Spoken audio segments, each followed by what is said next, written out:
Hi guys, welcome to my YouTube channel. My name is Ashleigh Louise. Some of you may know me from Clubhouse as the famous moderator. I did lots of rooms on there, most famously the makeup artist from Hell Room. I think we had like 20,000 people listening. And by the way, the only other person to beat that record is Elon Musk. So I think I've definitely secured myself as the famous moderator, but it was definitely time to come to YouTube. I've been putting it off for years. I actually had a YouTube channel in like 2009 when hardly anyone had one. I did like little makeup videos in my university room, but everyone at uni ripped me, so I deleted the whole channel. So it was always time to come back. I always wanted to come back, but there were lots of things, I guess, kind of stopping me in the process, like weight gain and moving house, and I just feel like now is as good as time as any. So this series is called What Was the Outcome? Now, if any of you follow me on Clubhouse, what was the outcome is something I say to people on stage when they are talking for far too long. Essentially, it means wrap it up, like let's get on to the next person, finish off what you have to say in one sentence or less, and let's be going. So what was the outcome? If you look at the Talks with Ash hashtag, is probably like the funniest saying. It's what everybody knows me for saying, and I thought that that would be a good title for my new series. So essentially, all we're going to be doing on YouTube is exactly the same thing that we do on Clubhouse. Is we are going to gossip. We're going to talk about everything that's happening in the week, everything that you have seen floating around. It is just that, I guess, and then my opinion, which has got me in trouble in the past. So hopefully I'll try and behave a little bit more here. So welcome to What Was the Outcome. Make sure you're back here every Sunday at 7 p.m. Now, guys, let's talk Love Island. I do a Clubhouse Love Island room every night. And this week we have loved it this week. Like, this week is giving what it should have been gave from the first week. I feel like we're far too deep into the season for us to just be getting our first week of spice, but it is what it is. So let's start with the people who went home. Sharon went home, and so did Danny. And then the new girl, Georgia, also went home.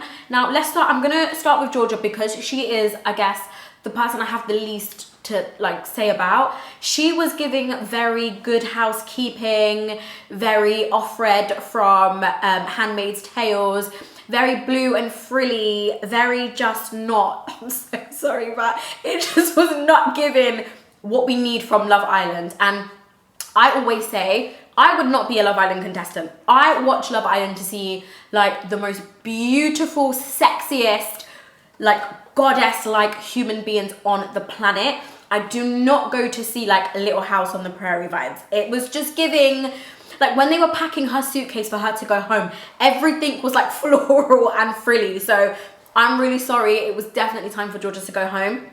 She went in there with hopes of grassing with Hugo, and he clearly is not interested in any women in that house. So she did not do very well. He picked Chloe, so she went home, which is sad for her. But again, I don't really have much to talk to you about when it comes to Georgia. She was just giving like want vibes. So we're done. What I did want to talk to you guys about though is Sharon went home. She is the one who had a little bit of beef with Hugo about the whole fakeness, wherein having fake lips and having fake boobs. She went home, she fell out with Aaron. Aaron sort of moved on to Georgia, ended up picking Kaz in a friendship group. So Sharon, again, I don't really have that much to speak to you guys about where Sharon is concerned. She was someone, I think, who wasn't suited to the house either. She wants someone who's got lots of money. She wants like a Lamborghini guy. It's given like Royal Ascot vibes. That's where she needs to go and find herself a man. Love Island is not going to be for her. She wants someone who's already made. And I feel like people go on Love Island for the bags. She wants someone who's already got the bag. So again, I'm not really interested. Danny though, and before we move on to Danny, I want to talk about the way ITV do their voting system, right? Because I feel like it's trickery. They tell us to vote for our favorite couple or our favorite boy and our favorite girl. What they should do is say to us, we can vote who we want out. That would make it so much easier, and I don't think people would get so confused. But instead, they make the wording tricky, and they say vote for your favorite boy or girl who you want to stay. So I do think that there will be some of the British public, remember, they're not that smart. There will be some people in the British public who are voting the people that they want out. So I don't know how accurate the voting system is. Alas, we ended up with Danny in the bottom and the boys sent him home. I personally don't think that this was the British public who voted him out. If you go over to his Instagram, he's still getting a lot of support. even though he has been caught out for using the N-word a few times. So I personally don't believe it was the British public that voted him least favourite. I think the producers fiddled with it because they don't want to be seen as succumbing to public pressure, right? They don't want to be seen as falling on their sword. They don't want it to look like we bullied them to get the racists out of the house. But effectively, it worked either way. So when people say that moaning on Twitter or anything doesn't work, it definitely does work, because the following week he was gone. I think he had like 3 nights in there. So he was back on the first thing smoten to Luton. And I'm glad. Like, we don't want people who use the N-word. We don't want people who make excuses for using the N-word either. And he actually did release a statement, another statement on his Instagram, where he says, and I will read it for you guys. "Hello everyone. I'm finally home safe and sound. I'm back with my friends and family, and more importantly, my cat Ruffin." We don't care about the cat, I'm gonna be honest. Whilst I would have liked to stay a little longer so people could have got to know the real Danny Bibby, I'm glad to be back so I can address the matter of the post on Instagram properly. Okay. Whilst I was made aware of this and issued an apology whilst in the villa, the matter has always been on the front of my mind during days in there, and I would like to now add to what was said. What I don't understand is, how could the matter have been on your mind whilst you were in there? It's a post from ages ago. There is no way you remember that post. It was only when the ITV producers pulled you up aside and said, "This is what's going on, you're getting dragged, like they are tearing your singlet out there." That's when it was something that bothered you. I hate when people try and act like it was something that they were reflecting on anyway. You weren't reflecting on it, you got caught, and now you're trying to save face, which is fine, but say that. So he goes on to say a lot of rubbish, but what I actually want to read to you guys is where he says this. "After seeing all the comments and the reaction to the post, I understand more that the use of the words, even in the way that it was written and intended, is deeply offensive to people, and I am truly sorry for using that word. I was always aware that written in any other way was a vile term, and I would never use it, but I was unaware that the way I used it was not. I have always listened to the likes of 50 Cent, Drake, Eminem since I was a kid, and I used it like they do as a term of friends and brother. That is the truth. I now know the term is unacceptable in any context, and I will never use it again. Education is key to solving problems, and I have learned a very valuable lesson. I hope others will too. I wholeheartedly apologize to anyone who I have offended and ask for your forgiveness. I would like to now get on a normal life with my brilliant friends and family." I mean, like, Danny, you're like a grown adult. It's so obvious that if you are not black, you shouldn't say the word. I don't care where you've heard it. I don't care if Drake sings it. I don't care if you see it on billboards. I don't care if your fairy godmother tells it to you in a dream. Like, you don't say the N-word if you are not black. And that is the end of discussion as far as I'm concerned. I'm so tired of having this conversation or having to make this clear to people. And I don't like it when people try and say, "Oh, well, none of us should say it." That is a separate conversation, hun, for a separate day. And that's a conversation that the black community have in-house. It's not a conversation or a rebuttal to someone who is non-black saying the N-word. Let's not do that. Let's have that conversation another day. As far as I'm concerned, if you are not black, you don't say the N-word. I've seen even Kylie Jenner rapping along to a song, and when the N-word comes up, she shuts the hell up. Like, she doesn't sing it. I've got white friends who, when we're in the car and we're singing along, they don't say it because they know better, and so should he at this age. And so this whole, like, I'm not here for people learning lessons at their big tough ages. So that's that. But somebody else who also needs a dragging is Sharif, because Sharif from, I can't remember what season it is, I will put it on the screen, but it's Molly May's season. He was kicked out. The producers dragged him by his singlet in the middle of the night, and Homeboy was on the first thing smoking back to Stansted. Now, we don't really know what happened because they've never really told us, and I don't think he's allowed to say, but from what everyone has said and what we can surmise, he, I think, kicked Molly May in the private area and called her a "see you next Tuesday." And so because of that, she obviously felt uncomfortable and he was out. So he was speaking to The Sun this week, and he was saying that, you know, it's racist that he was dragged out by his singlet when he didn't even say anything racist, and what he did was an accident, versus somebody like Danny who has said the M-word and they let him stay in the house. Now, if Sharif was any other black man, right now I would be campaigning for him and I would be sticking up for him. But as we all know, all skin folk ain't kin folk, okay? Sharif is not one of us, as we have seen before. Was it not you, hun, who was on Instagram Live mocking you one day, saying you would never date a black girl and making funny noises and mocking her with the rest of the guys that didn't make it from Casa Amor or had left the villa? That was definitely you. I definitely remember seeing that video. So I don't know why you want us to come and do like social justice warrior for you now. Even the police don't like you. Like, can you hear the siren? Anyway, moving on. Even like we don't do that. We don't campaign for black people that only want to scream racism when it suits them. When you were in the villa, you did not look at Yuande twice. And that's fine, because not every black man is going to be attracted to every black woman. If you're black right now and you're watching me, that you're not going to be attracted to every single black man or woman that you come across. But what I do expect is for you to stand in solidarity with your black brothers and sisters and not try and use race when it suits you. So I'm sorry, none of us are going to be campaigning for you. None of us are going to be marching in the streets. None of us are writing to Ofcom like you're on your own. Just like how you treated Yuande is how we are treating you, and I'm so sorry, like we're ignoring it. So if you feel like it was racist, it might have been, but you don't get our support when you did not support Yuande at the time either. And you stood around with other white men laughing at her and mocking her for how she looks. We're done with you. We don't want to hear it. Mute. Now, guys, I got a text of my own. It's giving like I'm in the villa vibes. But anyway, I was minding my own business. And as you guys know, I do a Clubhouse room every night about Love Island. And I guess people have realized that I'm going to be speaking about the contestants and so other people on stage. So I got a text. Now, I do not know how true this is, guys, and I'll put it up on the screen for you so you can see. This is the true tea. Like, it's piping. I can't vouch for the receipts, okay? These are not my receipts. I don't know this person. This is not my Cody. This is not my friend. Like, I don't kiki with this girl, so I don't know if this is true or not. I am just giving you the tea as it came to me, okay? So I guess I would say it's not piping hot because I can't confirm it. It's more like lukewarm. It's giving like Starbucks delivery. Like, it's not piping, but it is what it is. So I'm gonna read this text from, well, it was a DM.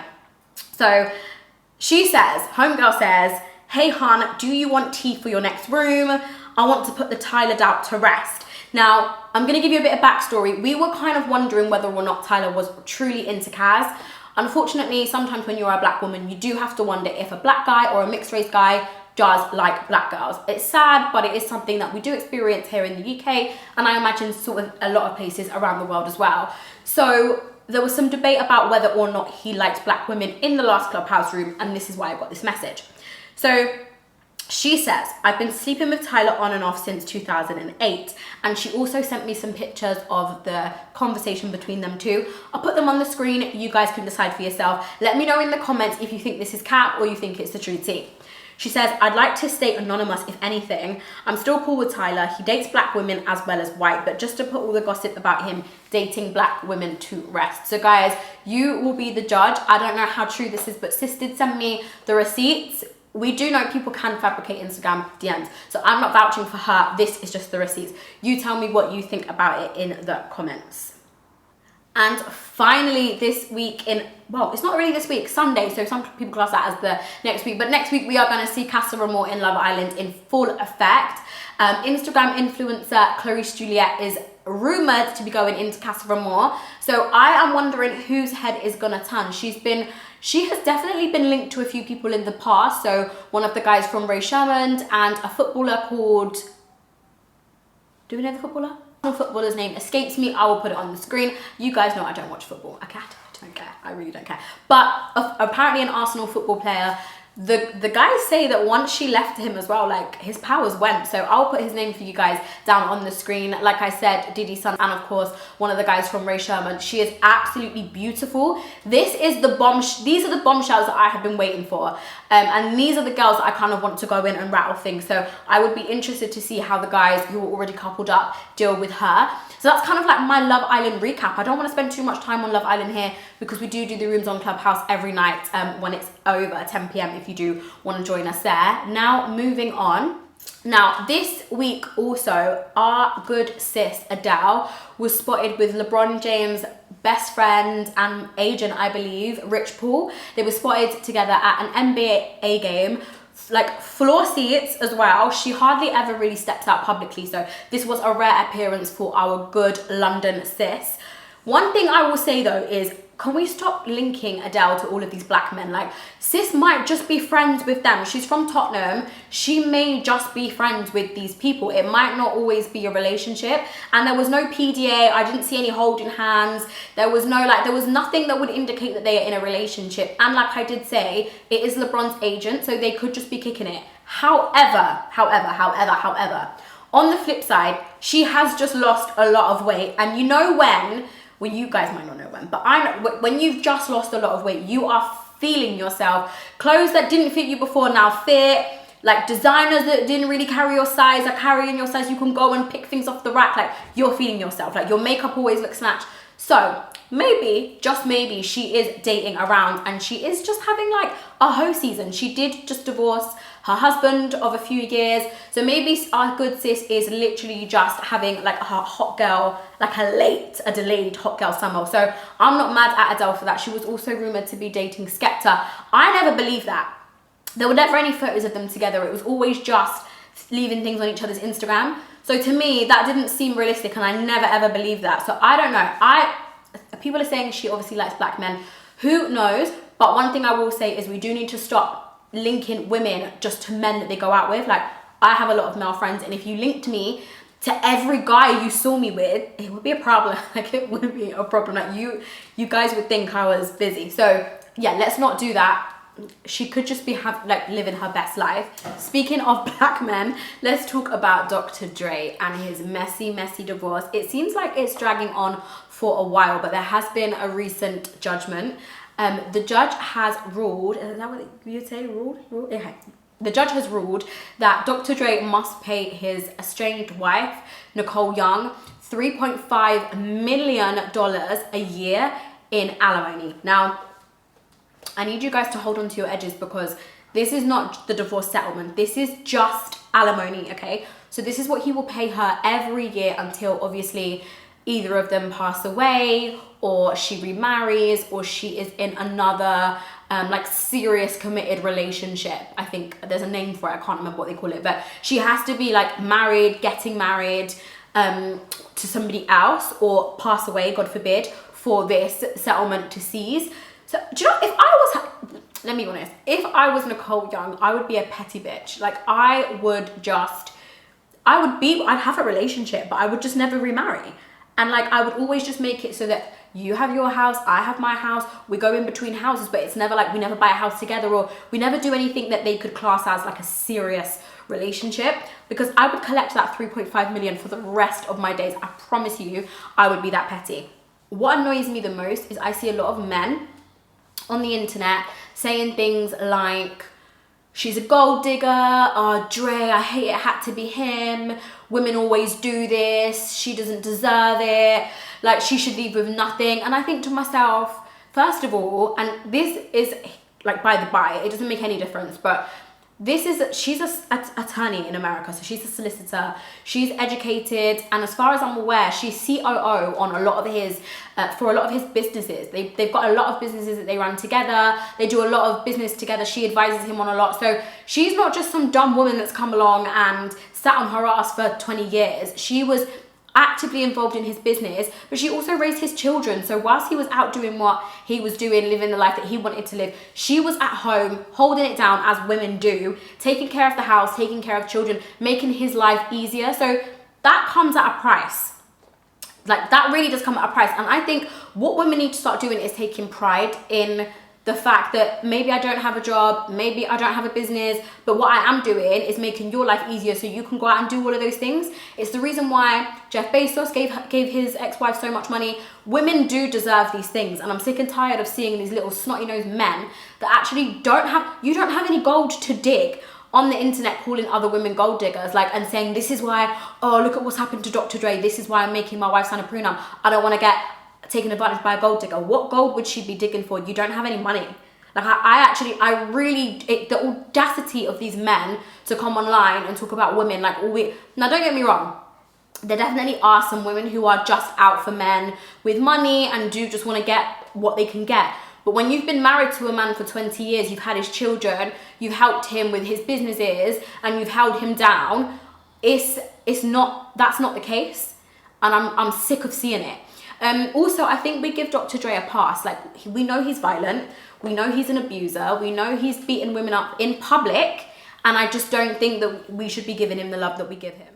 Now, I'm gonna be honest, I don't know how you guys keep getting duped by Kanye. Like, I feel like he pulls this same tomfoolery every single album release, and you guys fall for it. Like, everyone on Twitter is crying that the album is late. Where's Donda? Like, what's happening? He does this he literally does this to you guys every time, and you put your emotions in and you get duped by Ye every single time. Anyway, Kanye West was due to release his album this Friday, Donda.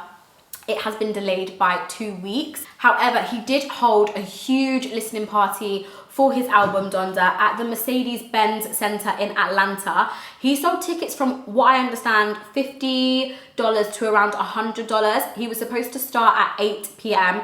Homeboy did not come out on stage until 10 to 10. Like, in typical Kanye West fashion, Kanye is surely the only person as well who is able to sell out arenas.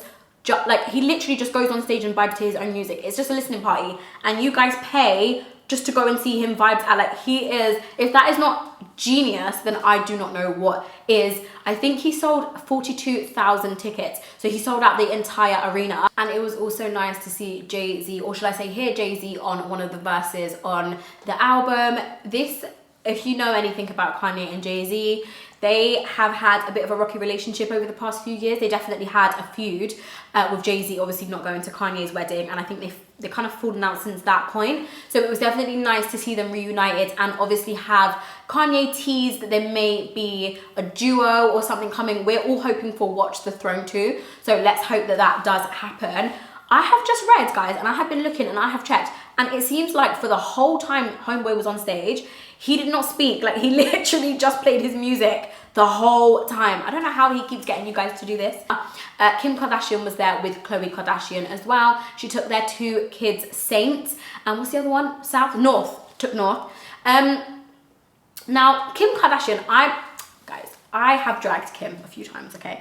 I have torn singlet when it comes to Kim Kardashian. I think we all have. And I don't think you have to love their business practices, and you definitely don't have to love their blackfishing, but I do think we give her a hard time. Now, just think about if you were her and you had your husband drag you and your whole family on Twitter month after month after month, saying things like he wanted to abort your child. He has really done a lot. He called Kim Jong-un. He's really done the most. He said that he hates his marriage. He said he felt trapped. If you go back through the tweets, and I'll try and find some, he has done a lot, and he said a lot publicly. Flown to Wyoming and kind of left Kim. In the last series of Keeping Up with the Kardashians, she definitely said that she felt abandoned, and I think like lots of us can relate to feeling like that in a relationship, when you're trying everything you can to keep things together and to fix things and to get across the finish line, and Homeboy is not interested. Like, he's done, he's checked out, and I think that he moved on with somebody else quite quick, and she's kind of just been holding it down. So for her to still turn up to his listening party, to support him, to be there, to bring the kids, to bring Khloe, I think that says a lot about her character, and I definitely don't think she gets enough credit, or as much credit as she should, for standing by him. She's a better woman than me, honey. She's a better woman than me. So guys, Patricia Bright has found herself in a little bit of hot water again this week. Now, I have always given Patricia Bright a lot of grace because she is a black woman and she is hyper visible, and she is on social media in a time where I do feel like people are very sensitive, and I feel like people do the most. Sometimes you say something and it's almost like people are committed to misunderstanding you. Like they almost are waiting for you to say one thing that they can interpret the wrong way or get onto you about. I personally think so. I've always given her a lot of grace.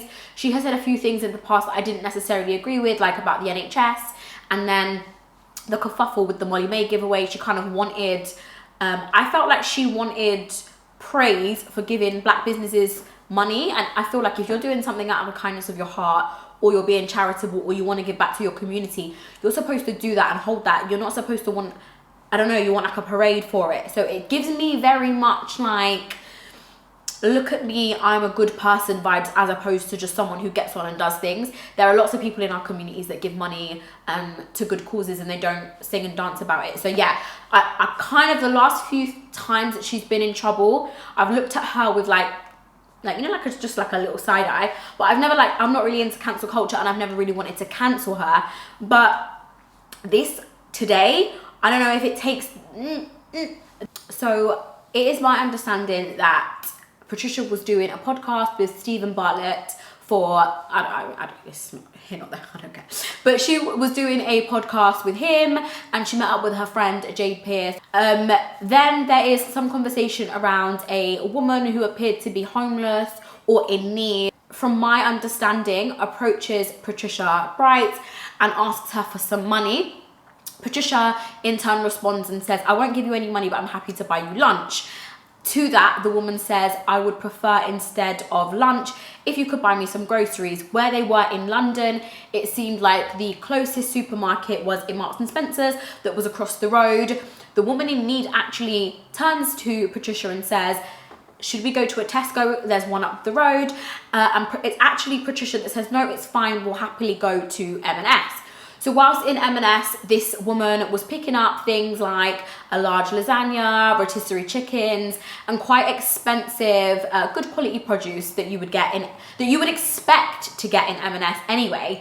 And to this, it seemed that Patricia was quite surprised, and the woman mentioned that she had 5 brothers that she also had to feed, and that she was also taking care of. And in the video, you can see Patricia laughing and joking and kind of saying like, almost like, how dare she want such expensive items?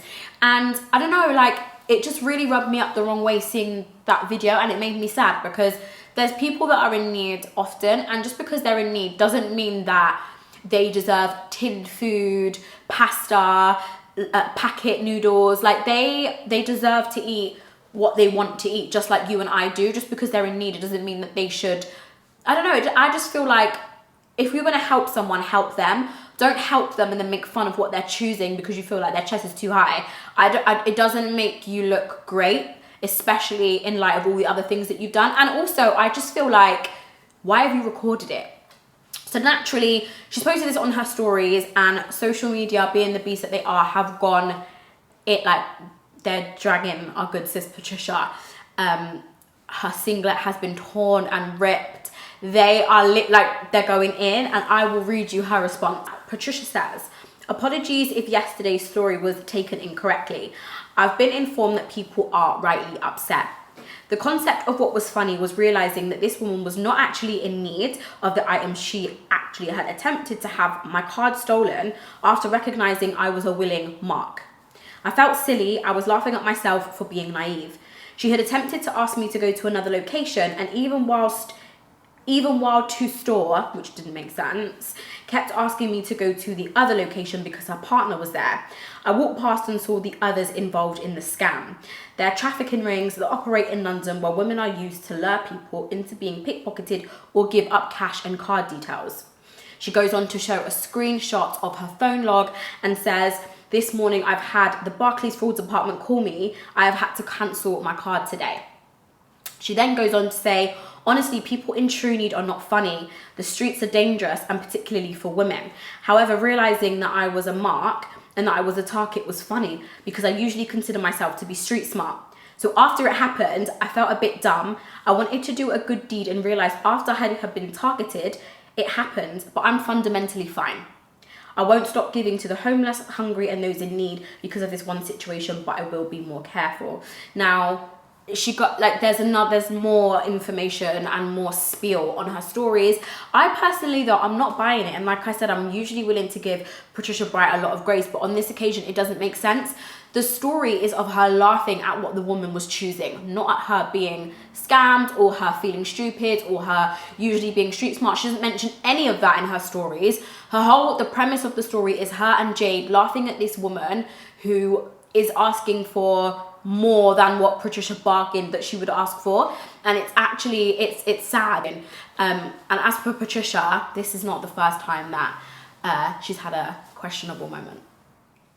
And finally, Meghan Markle's dad, I feel like this guy just does not stop. I don't know if he has a job or a hobby. He's older though, so I feel like he should take up gardening or go and do something, go and find something to do other than make your daughter's life a living hell. She's already stressed. She's already got the British tabloids, the British monarchy at her neck, and she's just trying to survive. And you big belly bitch, you just keep reappearing with bullshit. It's not necessary. He has now petitioned the California courts for rights, grandparental rights, to see his grandchildren, Lily and what's the other one's name? Archie. Lily and Archie. He wants the courts to grant him rights and access to his grandchildren because, of course, Meghan is stopping him. You have not been there for your daughter. And you've never met your grandchildren. The audacity this big belly bitch has got. He will not stop. And I personally, for one, I don't understand why. Let her live the life that she wants to live with Harry and her kids in peace. You're not helping. I really do hope that the court does not under any circumstances grant him access. Unfortunately, we would all love to live in a world where we love and get along with our parents, but in this case, it just seems that relationship is irreparable while she's married to Prince Harry at least. Well, guys, I think that's everything for this week. Let me know if you think that there's anything I've missed or anything that you would like to see me cover. Also, I'm new around here. I am new to the YouTube streets. So if you want any, I don't know, story times, you want any vlogs, anything that you guys want to kind of see from me, please let me know in the comments. I'll be so happy to switch up the content. I definitely want to keep it fresh around here. So any suggestions of things you would like to see, let me know. Also, I do really want to do a Q&A, but I want to do it a little bit differently. So if you do have any questions that you would love for me to answer, please video me some questions so I can pop you up on the screen. I think that would be dope. So I'll put my email up as well. It will be in the description box. So any questions that you guys have got for me for the Q&A video, please send your videos into the email below. And yeah, guys, make sure, of course, the typical YouTube spiel, like, comment, and subscribe. Please share. My socials are also up on the screen, so I would love it if you would connect with me over there as well. And I will see you guys next week. Bye.